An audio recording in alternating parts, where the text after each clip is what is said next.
ก็ขอเจริญพรในบรรยากาศเย็นๆอาตมาก็มีนิทานสอนใจมาฝากญาติโยมแค่ให้ได้แห่งดีมีเศรษฐีผู้หนึ่งร่ำรวยเงินทองมหาศาลเงินนี่โอ้ยใส่เป็นศาสตร์กับบ่เบิดแต่ว่าเศรษฐีผู้นี้นี่มีโรคอย่างหนึ่งที่รักษาบ่หายก็คือปวดหัวหมอนี่เดินทางมาทุกทิศมารักษากับบ่หายเศรษฐีก็เลยประกาศเด้ผู้ใดสามารถรักษาอาการปวดหัวให้เศรษฐีได้เศรษฐีสิมอบเงิน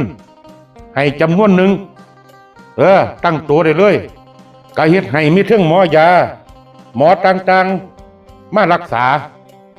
แต่ว่าก็บ่หายก็จนว่าเฮ็ดให้เศรษฐีนี่ทุกข์ใจย้อนปวดหัวแต่ว่ามีมือหนึ่งมีฤาษีตนหนึ่งเดินทางมาหาอยู่บ้านแล้วก็บอกเศรษฐีว่าเฮามาบอกเจ้านี่เฮาบ่ต้องการเงินเด้อเฮามาบอกเอาบุญว่าซั่นเด้อว่าคันเจ้านี่อยากหายจากการปวดหัวเจ้าก็ต้องมองทุกอย่างให้เป็นสีเขียวว่าซั่นเด้อว่าแล้วฤาษีก็ย่างออกจากคฤหาสน์ไปเศรษฐีนี่เห็นฤาษีว่าเป็นนักพจน์น่าเชื่อถือก็เลยปฏิบัติตามจ้างสร้างมาท่าสีบ้านท่าสีซองเฟอร์นิเจอร์ทุกสิ่งทุกอย่างให้กลายเป็นสีเขียวหมาก็เป็นสีเขียวแมวก็เป็นสีเขียวคนรับใช้ก็เป็นสีเขียวเขียวไปเบิดเลยแต่ว่าแปลกเด้หลังจากที่เศรษฐีเปลี่ยนทุกอย่างเป็นสีเขียวนี่อาการปวดหัวกัดทุเลาลงจนว่าเกือบหาย3 เดือนต่อมาฤาษีมาเยี่ยมมายามเศรษฐีก็ต้องแปลกประหลาดใจเพราะว่าทุกสิ่งทุกอย่างในคฤหาสน์นี่เขียวไปเบิดเลยฤาษีก็เลยสิย่างไปหาเศรษฐีพอแต่ฤาษีย่างเข้าไปในเขตบ้าน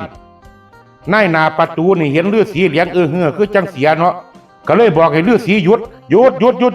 เจ้าจะเข้าไปถ้าเจ้าสิเข้าไปเจ้าต้องท่าสีเขียวว่าซั่นเด้อว่านายหน้าด้านประตูนี่ไล่จับฤาษีจนว่าเมื่อยแต่ว่าก็จับบ่ได้